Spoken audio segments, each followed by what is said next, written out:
So we're recording. Yeah. Get ready. Look at me. Look at me. Look at me. I'm looking at you. Look at me. Look at me. I'm looking at you. All right. Podcast. All right, we're live. We're rolling. Chris, We're Ian, Rob, how are we? Doing pretty good today. Not too bad. We just got done with a 16+ hour board game last night. We were supposed to do this yesterday, but Twilight Imperium. yeah, Twilight Imperium. this got in the way. Here, put this on so that we can get good audio from you. Here. Oh, all right. Here's Rob. Fucking. Supposed to put your hair in a ponytail. I'm not putting it in a ponytail. It needs to always be in a ponytail, Robert, at all All right. times. All right, here we go. Why? I didn't. Cause How the hell are you? look like Grandma Pam. Escape Room weekly podcast. Now we're going by the Despair podcast because last time we went way off topic from escape rooms. We started off that way, but we went way off topic eventually. Yeah.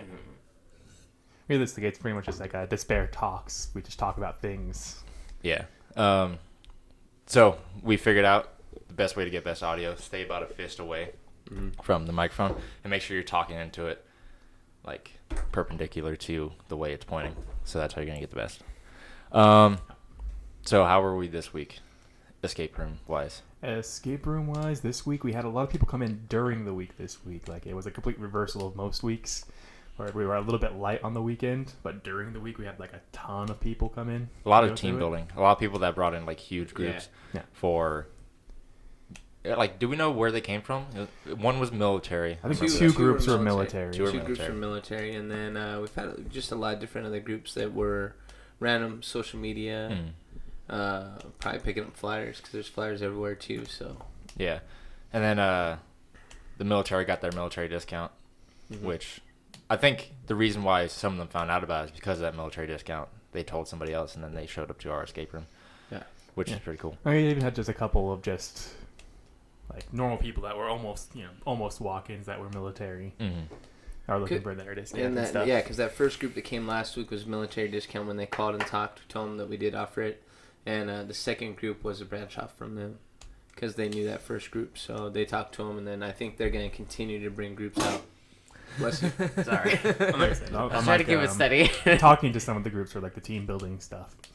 On the business side of things, it does look very promising once we have the lab open to actually have like very large groups come in. Yeah, the lab is way bigger of a room, and it's way more high tech in there.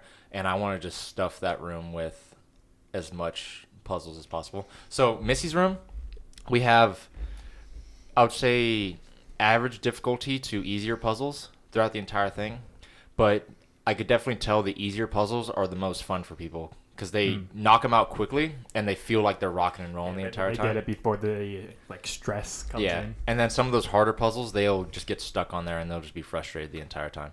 So I kind of want to put the lab, have a few like hard or like average hard puzzles. Like one or two stopper puzzles, ones that are supposed to take like 10 minutes. Yeah, or they require a bunch of stuff to add up to knocking that obstacle over, and then a bunch of, I think puzzles that you can solve by yourself are really badass too, because you can get to like a corner and then you by yourself can figure it out, and then you get it done, and then like, because you always see that in the group. There's like people working on something, and then there's that guy off in the corner that's like walking around trying to figure stuff out, and I think keeping those people in mind, having stuff for them to do would be really, really cool.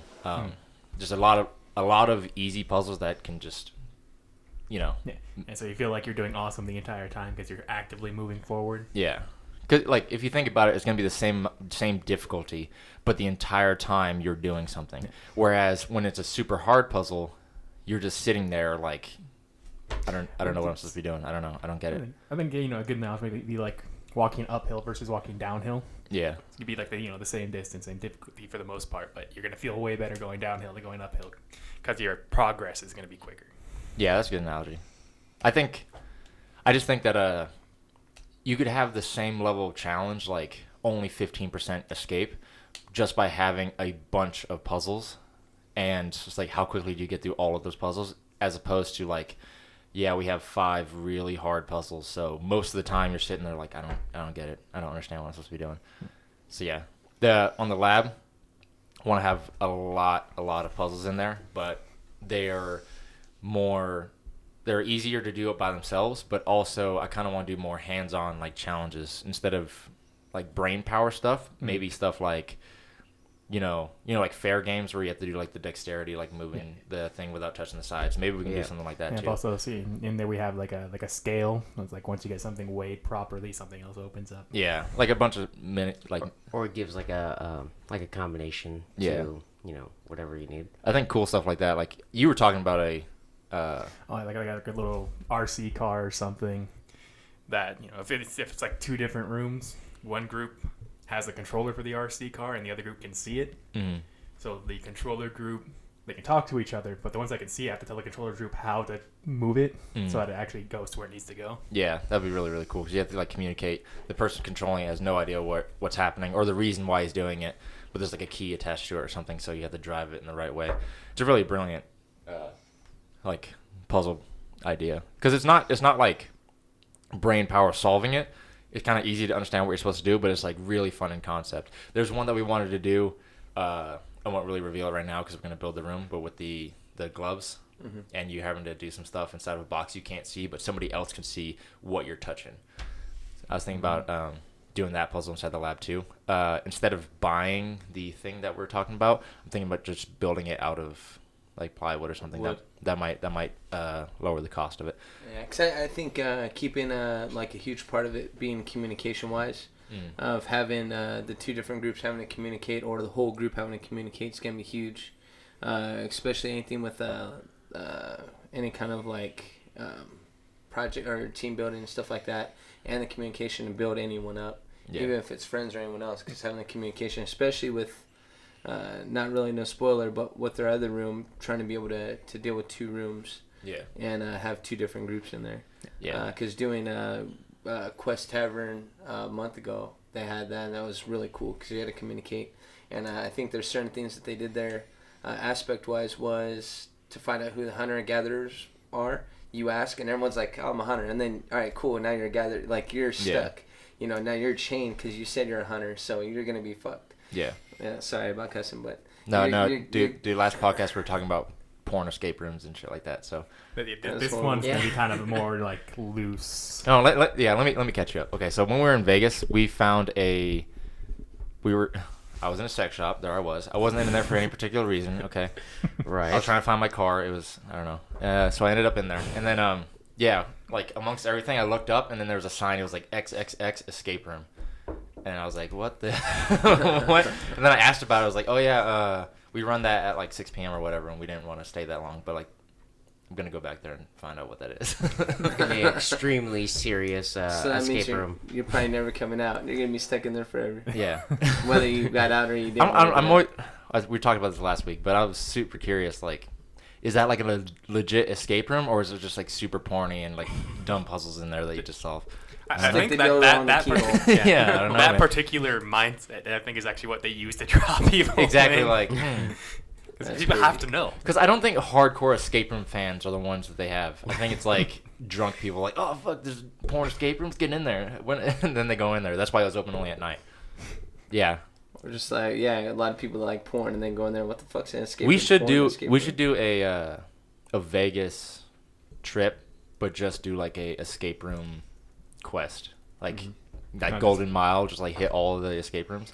Like literally go to Vegas, like don't drink or anything until we're done with the escape rooms. Of course, you can't go and not drink. Yeah, and then go through like all the escape rooms, like literally like a quest, just like go through all of them and then see what happens. Then we can vlog the entire journey. That'd be fucking dope. Be cool. awesome. Yeah, it'd be pretty sick. Company trip. Yep, that'd be sick. And just to catch everyone up, me not being here last week, I was actually on the ocean fishing for yellowfin. So I was out there. I only take like 2 weeks off a whole year, and that was one of them. So I brought us a whole bunch of tuna back. Not to mix it up with talking about porn, but regular tuna, yellowfin tuna. When we eating some of that tuna? Is it like we got a grill out there? Is it like barbecue? Yeah. Like is that how you cook it? You could grill it. You could deep fry it. Anything. You can make fish tacos. It's fucking bomb. How's your grill right now? Good. Okay. Yeah, let's grill some. Yeah, Grill some yellowfin's tuna. bomb. Some of the best tuna. Bluefin and then yellowtail or yellowfin. And the yellowfin's super, super bomb. Try to make sure that you're talking like directly into it. Oh yeah. I kind of just hold on to it however. Well, every time I talk and do it, mine's always been pretty good. Like on the other ones. The other one wasn't that good. Was it? And then this. Well, you never let me see it. The last one was better. The last one was better, and this one's gonna be the best so far. I think they're all up on the YouTube page. Are they? Yeah. No, not all I of them. think so. Well, the one we did in the car didn't get on there, and the one we did inside the escape room itself isn't on there. So far we've only actually done 4. This is gonna be our 4th one. So we did the one me and you did early on when we were making the escape rooms. We did episode 2 was me and Joey, just me and him sitting across from each other. And episode 3 was last week, and episode 4 is this week. And this is going to be the most consistent that we are. So next weekend, I won't be here. You guys will have to produce it yourself. So one of us gets to be the host. Yeah, exactly. Fantastic. Yeah, my great hosting abilities. Have to master your intro. Oh, my. I just do that to get some energy in the room, man. Yeah. I get it gets people like what. Yeah. I didn't expect that when I clicked on this thing. If you haven't noticed, it's super informal. Or we literally have somebody holding the camera, just pointing it at people. Like that's how we're. We want all of you guys out there to kind of feel like you're part of the conversation a little bit. Yeah, exactly. Because we all are a part of the conversation. Well, we are. I'm talking to the people. The audience here. Yeah, the audience. Here, just put it like right here. Oh, so yeah. that's like I moved it away. Both of us. This way. Oh wait, like this? Because so last time we did it, the gain, like the sensitivity on the mic, was at level 5, and then now it's at level 2. So it's like it's way less sensitive, and you got to talk deeper into it, but it has like clear audio through it. So it's way less than what it was. Yeah, it's way less sensitive, so you have to talk more directly into it. Yeah, and like the top of the mic is where you don't want to be speaking into that, because if I do it right now, you could tell it's really bad. Then it's really good here. This is great content. Absolutely fantastic. This is awesome to listen. It's a little bit of tech combined with people are listening Robert voice. Well, they're probably thinking, are these guys already drunk? They're talking I about haven't drunk anything, by the way. It's just No, it's pretty early in the morning still. I know. Last night would have been great, but we literally played 16 hours of Twilight Imperium, which is a great. So next time we play it, we were talking. We should have like a 6-hour max on that day. For every day that we play it. That way, it's like we play, and then we're not susceptible to just like wanting to end the game. Yeah. Like it's like you just 6 hours of hardcore wanting to win, and then you pause, and then the next day or the next weekend, 6 hours of hardcore wanting to win, and then 6 hours of hardcore wanting to win, and that makes it to like there's not people just giving up because they're burnt out. Well, like Junior was just wanting to go to sleep, which I also wanted to go to sleep at the end. Yeah. Also, though, I think we need to make it where that's going to be tough, too, to make sure that everyone's going to be able to be there. Yeah. Because we still have one ongoing match of Axis and Allies, and we've only played one round. Well, yeah. I was going to be like one round a month. Well, Yeah. I kind of want to. So I made magnetic, like fridge magnet strips with all the pieces on it. So let me catch everybody up. So instead of buying Axis and Allies Global, which is like this $160 combined game, instead of doing that, I built it, and it's like a frame on the wall, and it's metal, like magnetized. So I made fridge magnet pieces that we can put on the board. So literally, it's hung up on the wall, and there's the entire game. Instead of doing that, the pieces are like so hard to move, it's kind of hard to see everything. I think we'll halt playing that until I buy the actual games, get the pieces, and magnetize all the actual pieces themselves, and then we'll have like the legit ships and tanks and on the units board. and shit on there too, and it'll look way better. And then we could also like pull it off the board and put it on the table if we wanted to play it like on the table. Yeah. But anyway, that's what we're waiting on for that game. And if you guys don't know what Axis and Allies are, check it out. Check out Axis and Allies. Check out Twilight Imperium. They're both badass games. Here, I'll show you. They're strategy board games to yeah, give you kind of a lowdown of what they are. Yeah, I think he's going to pull out the kind of cover for one of them. Twilight Imperium. Oh, this is Twilight Imperium. Yeah, this is the game that we played yesterday, and it's And we played the day before that as well. The average game of Twilight Imperium at least generally takes about 8 hours. yeah, and we did 16 plus hours. With 6 people. Yeah, we had the max amount of people. Yeah, it was a lot of fun though. I did way, like, me myself for like my own personal score, I did way better than the past games of Twilight Imperium. You didn't give up early. I never gave up at any point until the way end. You know what I learned about this game though, Twilight Imperium, is that your like how well you're doing compared to everybody else really doesn't matter as much until like the last ending minutes, because you could literally be dead last and you could just like haul ass at the last Get 2 victory rounds. points. Yeah, Chris, you came like out of nowhere at the weigh-in. Yeah. Like I was at the bottom. the See, bottom. I knew top. that the entire time. This guy over here is like, hey, look, Ian's 1 point ahead of everyone else. You were. You were. Go get him. But we totally screwed But then they didn't. Yeah. And then when it got to the later end of the game, I was like, look, Jake's ahead. And then everyone got on Jake. Well, it wasn't really like that. It was more like Jake's about to win that round, so I had to stop him or Junior had to stop him. I told everyone from the get-go to watch Ian and Jake the whole time. Watch Ian and Jake. Watch Well, Ian and Jake. Listen, Like- me and Jake don't just do, strategy games all the time Yeah. for nothing. You know what I'm thinking though? I'm thinking next time that maybe not next time, but eventually we should start recording those games. And I think the way that would have to work is a free floating camera like this. Not these microphones, but just like floating microphone like that. So the general audio of the room. And then instead of an 8-hour game, it would have to be cut into Section. You Like each 20 cut it minutes. into 1 hour cuts. well, not even that, not even like a full game, but just like somebody edits it down to a more consumable. All right. Did you guys ever see? Maybe not Twilight Imperium, maybe something like Risk. You probably want something a little less. Well, did you guys ever Grand. see? I don't know who it was. Who they did a review on Twilight Imperium, and he had like a recording of like it's like an individual interview of what each player is trying to strive for during the game, and then like an end round summary. Yeah, I saw that for Diplomacy. Was it Diplomacy? Or I watched one for Twilight Imperium, I think, and he's the guy who does reviews on most of the board games, and he has like big. Shut up and sit down. Yeah, I think he. Yeah. There's a lot of those things, but I think you really almost have to like Twitch stream it. But, I'm still talking into it. Come on. You're starting talking to the top of it there, Jake.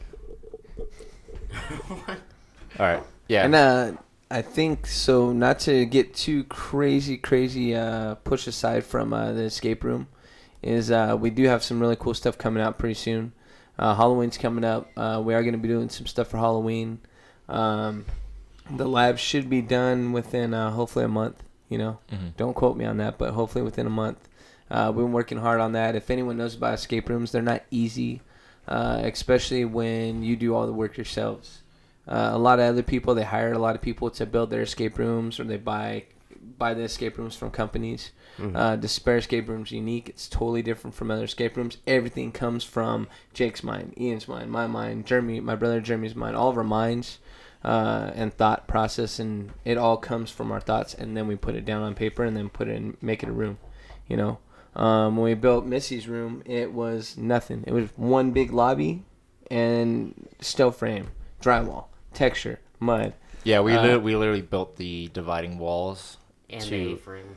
Yeah, and then so we got that all built up, and then we actually had like to put flooring, paint it, or we put floor like what's on the walls? Wood vinyl flooring. Yeah, like flooring on the walls to make like the cabin look, and then we built a A-frame inside the cabin to make it look like it's a cabin, an actual cabin.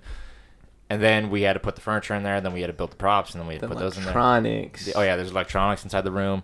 That I mean, it takes a long time. The lab is most of that's already done. We literally have to Say 85% done. Yeah, I'd say programming it's way more high tech. So there's stuff that we haven't done before. Like if we were to remake Missy's room now, it would at least half the time. Right. And we don't have to build we don't have to build walls anymore or anything like that.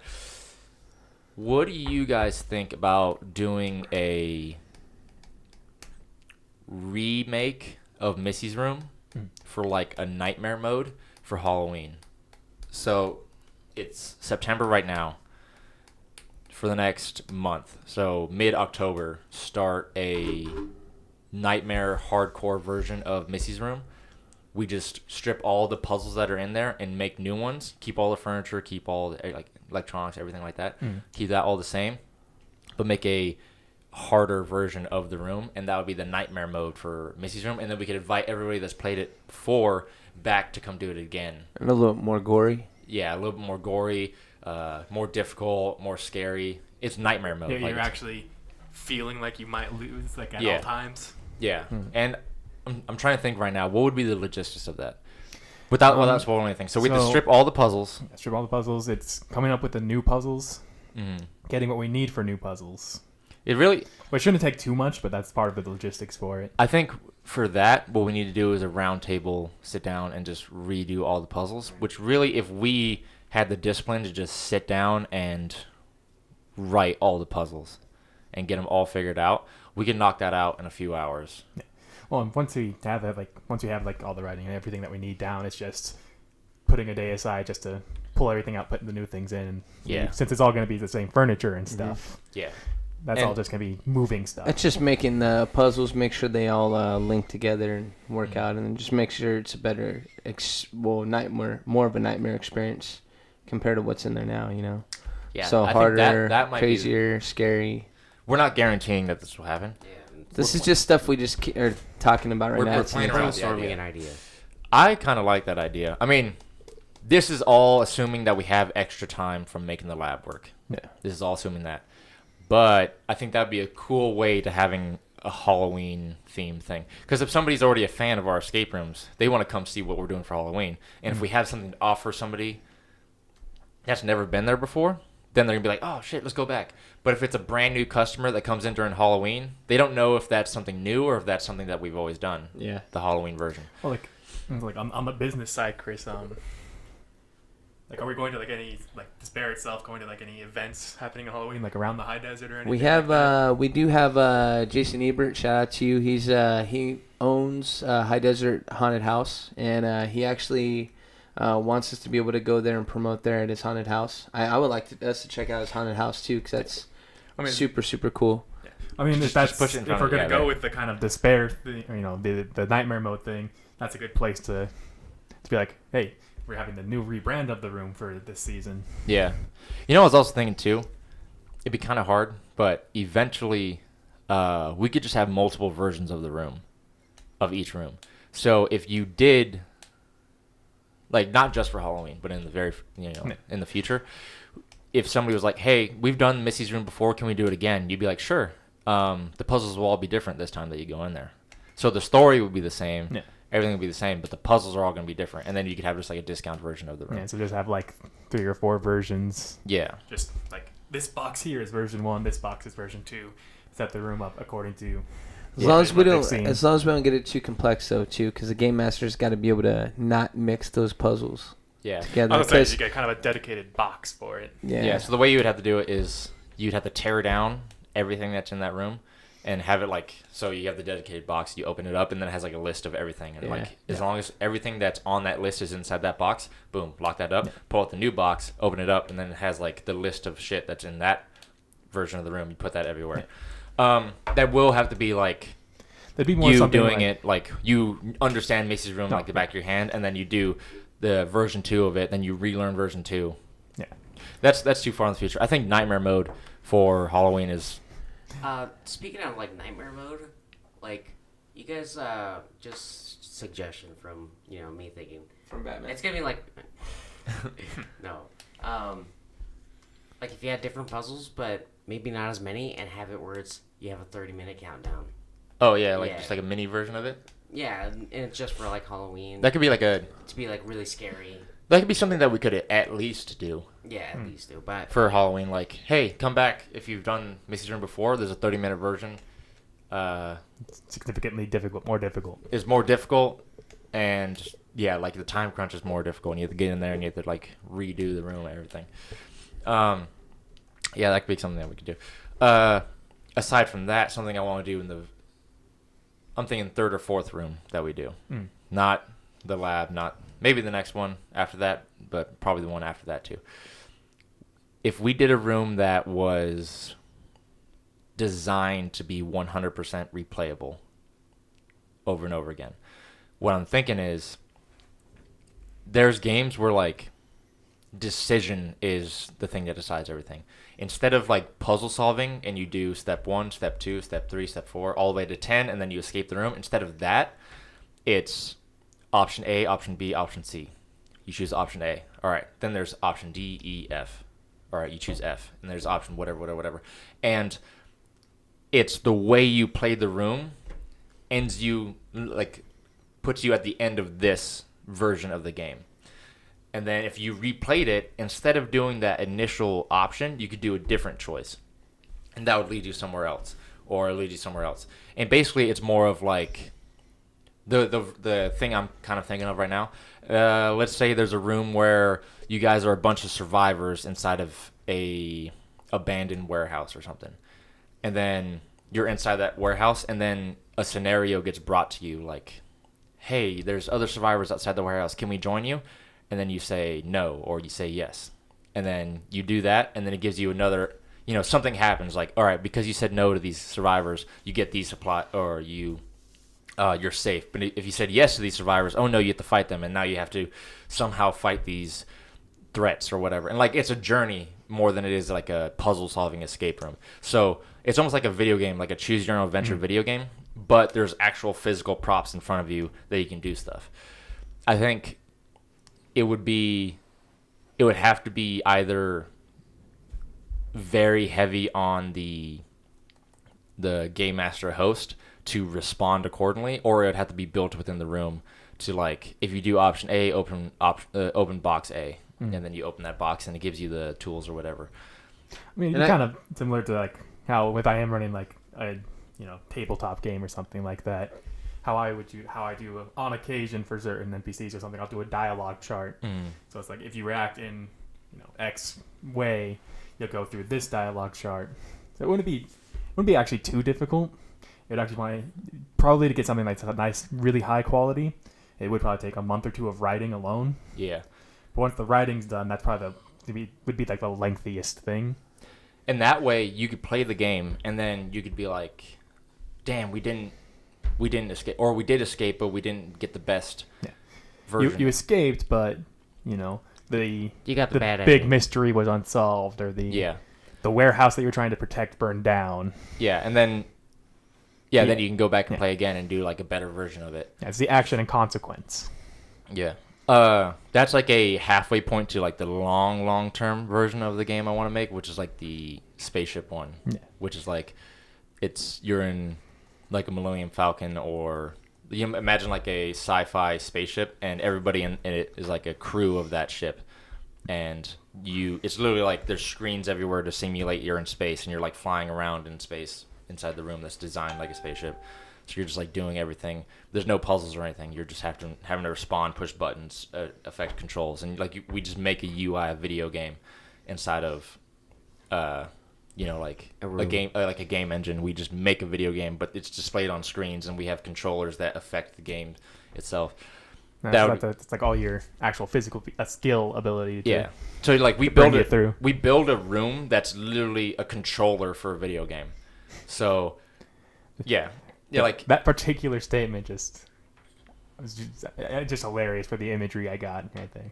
What do you think? Oh, literally like having a giant controller as like an entire building. No. It would just be hilarious and then having like shit inside. Well, like this button right here would launch a missile or something, and then it would be the same as if I built a video game on a laptop and I pressed this button right here and it would launch a missile. Yeah. But I would build a room to affect the computer's video game, and the video game would display the screen, like on the screens, the stuff that you're affecting. Like that could be like the long-term goal for an escape room, and then you can play that over and over and over again, like just to see how high of a score you can get by who could like. If you fought off the other ships better than you did before, did you take less damage? That would be like there's a pattern that you could eventually learn and then just get top score. Yeah. But yeah, for the other one, I was thinking like, remember True Dungeon? Is that what it's called? Yeah, I remember True Dungeon. Yeah. Yeah. So that was like the live action role playing game where you went through an actual like D&D adventure as normal people. That's like really like almost early versions of escape rooms, but that's kind of like the direction I kind of want to send it back to, whereas everybody developed a character. And then they went through this huge maze-like dungeon, and your character has a set of skills and like abilities and stuff, and you chose whether or not you were going to do something, and then there was a hint of chance whether you would succeed or not because of like based on the scenario. Well, I remember with True Dungeon, there's also like scenarios where like you might a party member has to take X amount of damage or something. And you might be like, okay, well, we need to sacrifice someone. You sacrifice accidentally, like the thief or something. Yeah. And then you get to a place where you need a lock-picking person. But then you have to, like, try some other things. You take more damage along the way. So it's an entire, like, brutal journey throughout the entire thing where you're trying to make the best decision at the time. Yeah. Makes sense. I just kind of got a funny thought. What if we did this is unrelated, but what if we did an entire escape room that's like underground tunnels? So with like plywood and shit, we just built like tunnels that lead over and up, like almost think like a McDonald's Playhouse tunnels, build it all like that, and then just like texture all the inside of the tunnels with like rock texture so that they're crawling around and like put sand on the bottom, so it's like they're just like crawling through or they're going up and around, so it's like super claustrophobic. It's like some like found footage shit. Isn't that crazy? Like, I don't know. And then you like find something, and then you have to go all the way back and then give it to like the other little person. Cave that you have to send someone down to go get what's inside of it. Yeah, that'd be creepy. Yeah, that'd be scary. Oh, the person you have like the lantern, especially with like going through, yeah. like a really with the atmosphere that we do, where it's a lot of audio stuff. Yeah, if you have just kind of like creaks, like sounds of like rubble falling in parts of the tunnel and things like that. Then you hear like a monster deep down the tunnel, and you or that, hear like, it echo down. The biggest chamber. thing, like once a person is in it, like a door closes or something like that, so they're actually shut down. Like the only light source they have is their flickering lantern or whatever. Like that would be panic attack inducing, but it'd be a super tense atmosphere for people that could actually, like, we'd let them know beforehand how tense it can be. Yeah, get prepared. It would also like require you need to be physically able to crawl through tunnels and go up and around. But there's haunted houses that require you to that go type of stuff. Yeah, so we'd have to like copy their legal approach to that. There would be a lot of different legalities for that. Yeah. Well, you just have to clarify like that's what's you need to be able to do that to be able to participate in that. You have to sign a waiver. That's what's gonna happen. Yeah, you put something like that in the waiver, and you have to clarify to them verbally before they head in. What's required. Yeah, but that'd be really creepy and fun, I think. Yeah, I would have a blast doing that. That'd be like an experience that someone would remember for a lifetime. Yeah, like we did an escape room where like I never stood up. I was just crawling through tunnels the whole time while they were telling me stuff that's happening on the outside and how to interact with things in my tunnel. I only interacted with one person at a time because I just handed them something and then they turned around and they went down that way. the mole person of the room. Yeah, that would be really cool.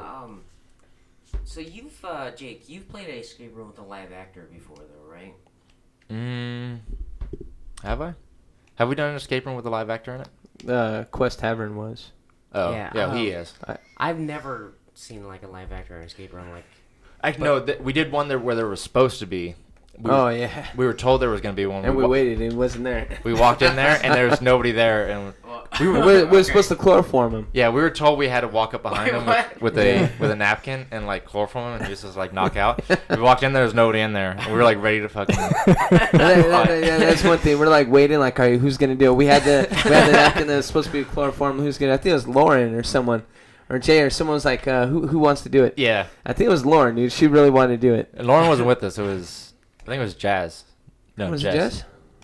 It was Jay's girl. It was Jazz. Jazz. Who was with us though? It was someone that was with us wanted to do it really bad.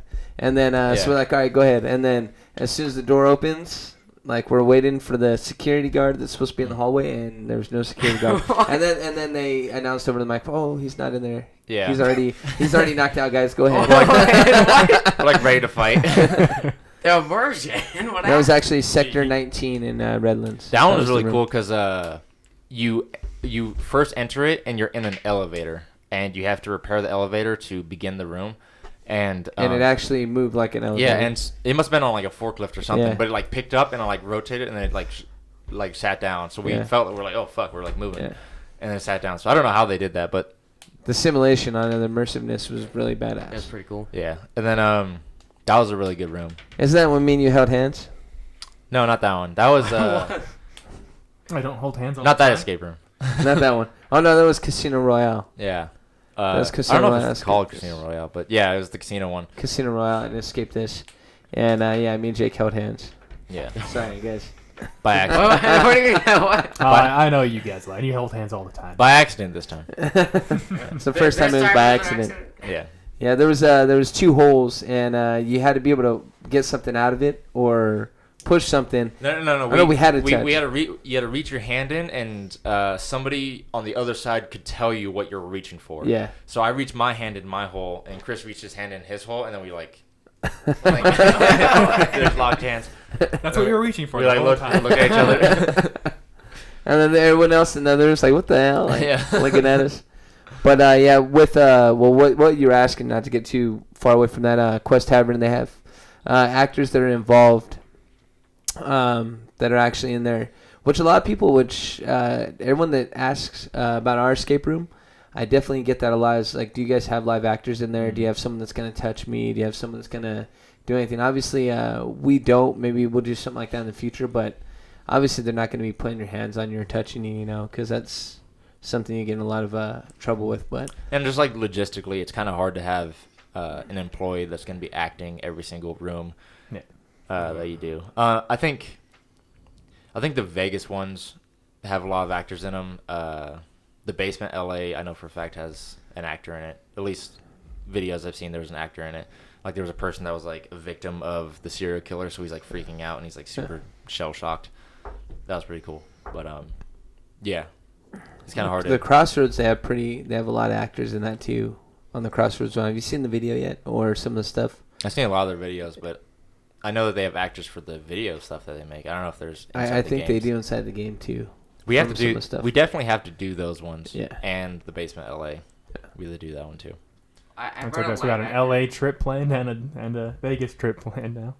Yeah. Definitely at least once every month or once every couple months or something like that is going and check out different escape rooms. Yeah. I'm thinking different areas. I'm going to get vacation time for Thanksgiving. I think we could do something then around that time. And then, of course, Christmas and stuff for the holidays there. I can get vacation time for that too. Oh, but I brought up live actors because you're talking about the cave. And recently I've been watching not Bigfoot videos, but there's like a Yeti Bigfoot game that's out right now, and a lot of people are playing it. And it'd be interesting to have if we had an actor run into the cave, but it was like a silhouette, and then you hear a guttural a gut roar, very guttural and. Just thinking of there's a game where they hunting Bigfoot and stuff. Just a game where you're hunting something would work in a lane or something where you're actively trying to follow something. Hunt it down. Also, I'm talking a lot about my vision for Despair in the future. I wanted my rooms. I want to take from just general puzzle solving into more of a live action adventure between you and your friends. So you go there and you're just you're living a movie in that room. That's where I kind of want to take it there. But also, I think it'd be cool to do There's escape room boxes you can buy, like board games and stuff, but there's also companies that ship you a escape room or hunt a serial killer. I think that's one. Stuff like that where they ship you a game in a box and you play it. I kind of want to do a Despair version of that where you get your physical box and it has a bunch of props in there that you can screw around with. Some things are locked and you can't get through it, but there's also either a USB or an access code that gets you to a video game, an actual video game that you could play, and combination with playing the game and the physical props you have in front of you, you could escape whatever you're doing. So maybe in the video game you're exploring a Lane police station, you're going through all the basement of it, you're going into the whatever, you're exploring this world, but then you reach parts where it allows you to work with the stuff you have in front of you. So maybe it gives you a combination. You unlock this box, and then there's something physical you have to open up, and then you figure this out, and then you explore the room, and that piece helps you open this door inside the video game. And that would be pretty cool. Instead of just doing a bunch of puzzle solving inside of a box, having an actual world you can explore with physical props in front of you. I think that'd be a cool way to get a game out to people wherever they're at, not just limited to Hesperia. For our escape room stuff. That'd be cool for the very first. That sounds something I'm definitely dating my actual puzzle solving video game though. Something like a Myst, where it's just kind of point and click. You find your clues, and then you just have something there that you need for finding that clue. So it'd be a shipping and gaming business. Yeah, I mean, I think, and then of course we can have in there like, I'm thinking like Loot Crate is a business model for it, but you can have like T-shirts and like Elaine newspapers and merch and stuff like that inside of it too. But the general concept's like it's a box of Despair escape rooms, and you open it up, and then you're like going through this escape room journey, whether by yourself or with friends and stuff. Yeah, I think that'd be really cool.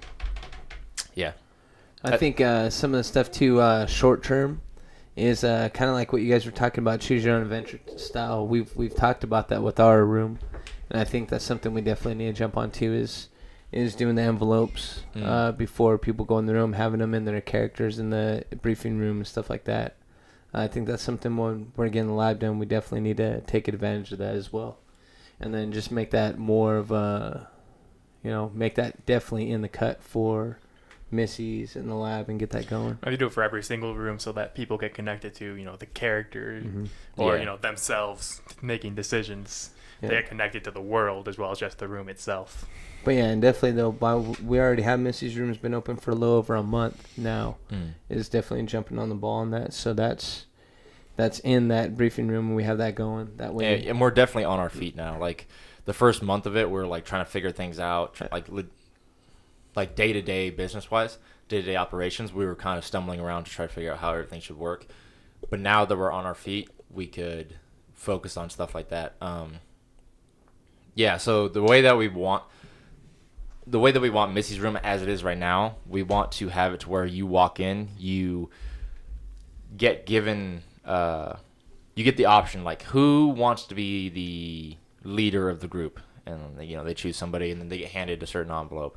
And who wants to be, the defender of the room? And then somebody gets handed another envelope, stuff like that. So everybody gets given a role, and then they open up their envelope, and they open up their package, and it's literally a series of notes and envelopes, and it's a choose-your-own-adventure game. So it gives you a little scenario, like, what's an example of one? Let's see. An example of one is a person that just got into a car crash recently, but they had like a little brother that knew a lot about like lightning. So they go into the room with knowledge of a puzzle, kind of, because there's a puzzle that involves lightning, so they already have knowledge of that, so they would use that to solve. Yeah, so the Choose Your Own Adventure story in the beginning helps you solve the room inside of the actual gameplay of the room. So how well you pay attention to your personal story allows you to go in there. But also, if I play, let's say, the detective, it's not going to be the same as if Ian plays the detective. Because when I get my package, I'm going to choose a different path. I'm going to make different decisions than he would, which would give me different information than what he would get when he plays it. Like from what we have like written down right now, I think most of the characters have good 2 or 3 choices that have diverging paths that you get different information from. You still get the gist of like the most important bits, but you also get some extra stuff about the world as well as what's happening in the room itself, story wise. Yeah. So along with just the flavor of the Despair universe. So another thing that is going to be very, very different, and right now we're operating as a basic escape room with some nice texturing of a bigger world. We want to get to the point where there's a huge, in-depth world that you can dive into. Like short stories, the case files that we release every single week, stuff like that is going to add to the actual universe around the Despair Escape Room stuff. Around like a Elaine police station and the happenings. Yeah, so... The town of Elaine, yeah. So the Choose Your Own Adventure games, it's going to give you a clear understanding of what happened to your character as you enter the area, enter the room, the adventure of the escape room. So now you're gonna have that knowledge, and then after you play the escape room, you could discuss like what happened to you before you went in the escape room. Like, oh, I got into a car crash, and this happened. I don't want to spoil much, but yeah, that's gonna be an added element of just story. Like, a lot of that is just flavor to make it that much different, because we want to be unique in that story is our strength in the Despair Escape Room stuff. And it's going to keep it more intense. Mm. And then I even think that kind of like even at Quest Tavern, I'll throw their name out again, is, all right, who's hunters, who's gatherers? We raised our hand for hunters, and they made us like locked up. I think same thing, like, all right, who wants to really be the leader? Yeah. And then give them the weakest person's thing or something just totally different. So when they open the package, they're just like, yeah, damn, and then they got to figure out how to make with that. And to do with that. And that'd be huge in communicating with each other, because now you might have the weakest person who's actually going to be the leader, in it. Or, it's just going to change the roles of people where they have to work with each other more and better. Because obviously any kind of escape room communication is key. You have to communicate, And you like, even if it's like a weak-willed person who's to be the leader, you never know what kind of person they really are until you're like cooperating with them. And you know what I found very interesting about leadership too? Some people aren't leaders until you appoint them responsibility, and then they just gain that lead. Like, oh shit, I have to take charge of this, and then they'll find some courage to actually take charge of something. Yeah. Whether like and could really be a good leader. Yeah, sometimes they were just never told to do it. Like they were quiet the entire time, and then you tell them like, hey, you're a leader of this thing, and then they start doing it, and then they're just good at it. Like, they're not as assertive as others, so they're just kind of like, oh, whatever happens, I'm just gonna go by it. And then when they're faced in that situation, then they're like, oh, like crap, dude, this guy is a good leader, Yeah. And you see different qualities of people that you never would have saw. Maybe they're just not a loud person. Maybe they're just not very vocal. Right. Maybe they aren't very confrontational of a person. And then all of a sudden you give them responsibility or something, and they feel like the end result is, however it happens, if somebody screws up in the team, the end result is their fault. All of a sudden they start actually like, taking charge and giving people tasks to do, and they manage stuff, and then it becomes their responsibility. Yeah, they start proving themselves to be. I've seen that happen a lot. Then there's also people that are super vocal all the time, and then they're given responsibility, and they're not a good leader. Yeah. They just find that out. Yeah. Like they're just loud, and you think they would be a good leader because they're always talking, they're always telling people what to do, they're always doing whatever, but people don't follow what they say. It's very interesting.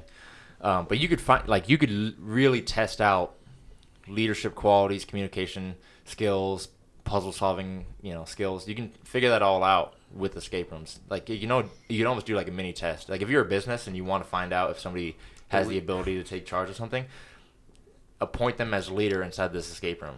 Or see if they crack under pressure. Yeah, exactly. See how they are under pressure, like in situations.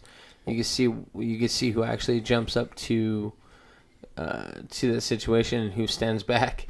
Recently I wasn't around when they were telling me about one group that we had in ours, and the girlfriend was just super upset. I know you guys heard it on the last podcast, but she was super upset and didn't want to have fun. And he was trying to do everything he could to make it fun for her, and she didn't give a damn. Yeah. And, you can see how people really are, in different situations. It kind of like brings out people's personalities that aren't on the like surface, and like sometimes you have to like, comedic friend type deal, but when it's like an actual stressful situation, they become a different person. Yeah. Compared to what, what's a scene on the outside and stuff. And I think that's really cool, but it's like, it's kind of finding out what your friends are really like or what your family's really like. Well, that's kind of like why I really like the horror theming of our escape rooms, because some escape rooms are just a basic, here's a ship theme or something like that. But the only real stress is actually solving the puzzles In the timeline that you have. Yeah, with horror, you have also the threat of just being under stress at all times, because your audio senses and your visual senses are kicking off all the time, which is just going to make you naturally stressed. So you get to see, even if a person doesn't necessarily take leadership action or anything like that, you can see how they deal with stress. Yeah. Some people always will Not keep their cool and try to be practical. Yeah. Whereas others will just be like panicked, rushy, make mistakes. And it's not like you're in it's not like you're in a gunfight or anything. It's still like a fun escape room, but like in a low risk environment where it's just a fun game, you could really see who has the skills of a leader, who has the skills to delegate stuff, who has the skills to problem solve something, and get deeper into the room. You can find that all out in an escape room like this. Austin, if you want to take her, going back to the guy and girl on a date, when there's something scary comes up, you can see if the guy puts the girl in front of him, or you can see if the girl's going to grab the guy, or if he's going to go in front of her, You can see what kind of people are. That's just an example in certain type of situations, Yeah. And then definitely if he throws her away, then they're probably not going on a second date. You never know. It's just a fun thing about escape rooms. You can have so much stuff. So like the team building is huge. We got a lot of big businesses that actually want to link up with us, which they're working on getting corporate okays from. I don't know if I should throw any of their names out now, but if we do, or if anyone's watching this, Starbucks, Kohl's, Staples, GameStop, which I definitely want to work with GameStop because they're about to shut down all the GameStops. I don't know.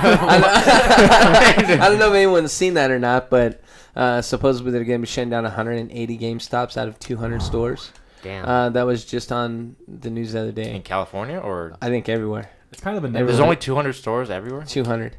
Well, 200 is probably just a quarter, a small amount of what's overall, like even just in the United States. Yeah, whatever they had, it was 180 out of 200 stores. But it's kind of inevitable for game stores in general, like physical game copy stores, to go out of business as everything's moving over to the digital. And the same thing we were talking about is where did Blockbuster go? Where did those movie Hollywood stores Video. go? Hollywood Video, Blockbuster, same thing. GameStop. I wonder if GameStop's been preparing because they I think GameStop probably has been relying on the physical in-store sales for a while they did something else strategic to make them actually a thriving business, because there's no way that they're just going to think that in-game sales is going to keep them in business for decades to come. No, I've seen some things come out that are just like, it's more like a collector's hobby now to get actual physical copies. Yeah. But even then, you could just order online. Yeah. If you wanted to get physical copies of stuff. My eye has been twitching for the past 4 days, and 3 times during this recording, it started twitching. Now it's like Maybe like a medical problem. It's a stroke, man. It's coming. The body warning you. Don't look on WebMD. You got cancer. Your penis is gonna fall off and everything else. So you can go see an eye doctor. Nah, I ain't seen shit. What? His eye's not seeing shit. I've gone blind in the left eye, actually. I don't know. Could actually. That really sucks for you, going out into the field in a few days. Yeah, dude. They have something at GameStop that that cool. It wouldn't really work in the room, but maybe in the lobby. Actually, you know what? Sorry to cut you off, but GameStop's been selling a lot more of like nostalgia stuff, like just regular merch, T-shirts, and that might be the direction that they're trying to go. Instead of selling actual games, just selling game memorabilia, and that might be just like their savior. Well, they had when I went in there and talked to the girl 2 weeks ago, like almost like a Hot Topic, but for video games. Maybe it was like a week and a half ago. And I was talking to her. They have a Chucky doll, a Good Guys doll, like a real Good Guys doll in a box. And then they had one where he's all Chucky and all messed up. Yeah. And, I was like, man, I really want to buy one for the escape room, put it in the lobby, just to put it in there, because it's super cool and it talks and it's creepy talking, moves a little. We put it in here, man. That'd be cool to just like in the background, just not explain why it's in there. Just accidentally stretch out of the way, and then suddenly our Chucky starts talking. We might have to go to GameStop later and talk to him and look at it. Cool. It's pretty cool. Well, do you think that like maybe GameStop's moving, like, instead of they're just taking out all their stores and just going, just selling T-shirts and stuff like online now? Because they would sell out their website and everything, right? That's what I'm thinking. Like, I don't know if I don't know about the GameStop fucking business model they have, but they might be just like a subsection of something bigger, and they might be just closing down their physical store department of it. I'm surprised GameFly and shit like that didn't last, where they would ship games to you like Netflix. But I think that's actually a lot of them didn't last because of legal reasons. Yeah. Well, just because we were talking about it, I just Googled it real fast just to double check. CNBC, GameStop already plans to close up to 200 stores, but could soon close even more. Between 180 to 200 underperforming GameStop stores are set to shutter before the end of the fiscal year. On the earnings call last week, the company hinted at a much larger tranche of closures over the coming 12 to 24 months. So they're going to be closing a lot more than that. Yeah. So there's a lot more than that. For every GameStop location in the world, there are 2 other GameStop stores within 5 miles. So there's So there's more than 200 stores. Yeah. There Like, is definitely more. It's just the That's 200 out of the stores that aren't making. GameStop was almost like yeah. Starbucks when it was in its prime. Yeah. Yeah. I don't. There's stuff like PlayStation Now, and I think Xbox has one too, where you can just The Game Pass, I think. Right? yeah, the game like you can just download games that you want to play for free as long as you pay the monthly thing, like Netflix for video games. I think that's going to be overall eventually how it's gonna Taking over. Yeah.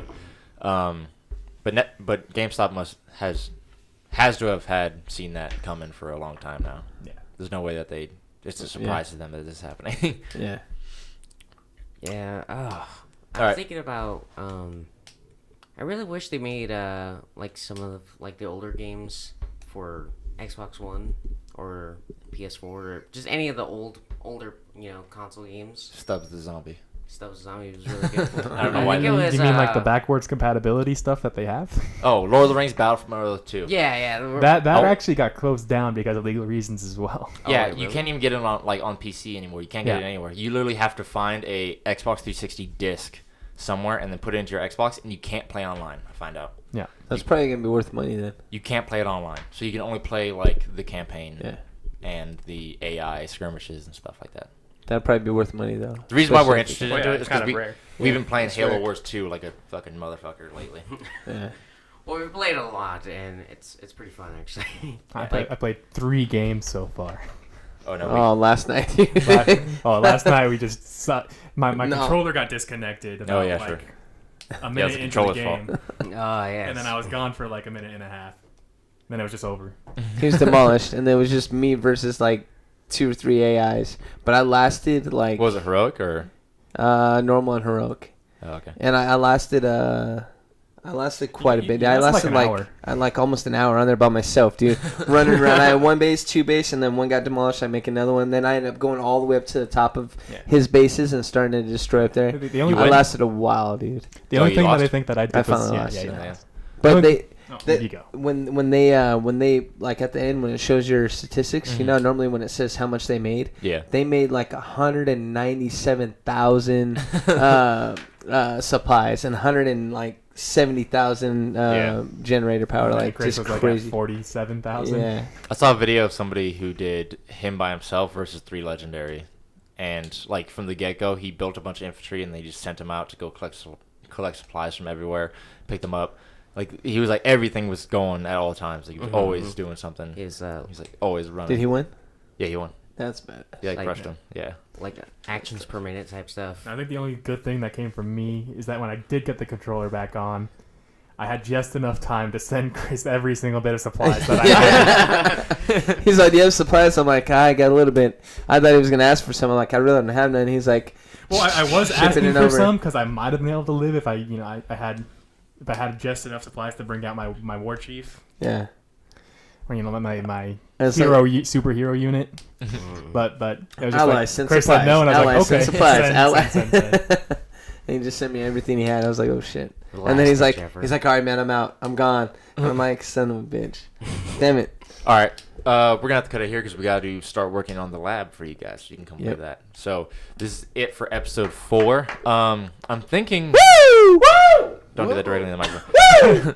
we might do another recording today for episode 5, or I might just teach you how to. It's kind of simple. Just turn this on and start recording it with your phone. Yeah. But we might set it up for recording for episode 5. But this is it for episode 4. So thank you for Later. watching. Thanks Later. for watching. You guys take care. Goodbye, everybody. All right.